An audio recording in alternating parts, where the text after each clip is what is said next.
Hello everyone, আসসালামু আলাইকুম। সবাই কেমন আছেন? আমরা আল্লাহর অশেষ রহমতে ভালো আছি।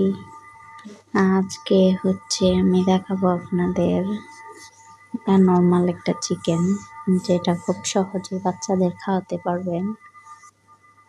চিকেনটা ফার্স্টে আমি রসুন বাটা, আদা বাটা আর লবণ দিয়ে মেরিনেট করে ডিপ ফ্রিজে রেখে দিয়েছিলাম 2-3 দিন আগেই। তো এখন আমি হালকা করে ভেজে নেব।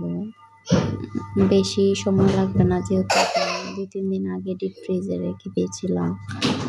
মশলাটা ভালো করে মেরিনেশন হয়ে গেছে। তো এখন আমার চিকেনটা হালকা লাল লাল করে ভাজা হচ্ছে। আমি এখানে মরিচ তেমন একটা দিইনি, জাস্ট 1 চিমটির মতো লাল মরিচ দিয়েছি।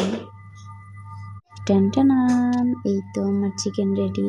আমি আমার বাচ্চার জন্য রেডি করেছি। এখানে হালকা শসা কুচি করে দিয়েছি, অল্প কিছু ভাত দিয়েছি আর বেগুনের ভর্তা দিয়েছি, মাঝখানে চিকেনের পিসটা দিয়েছি।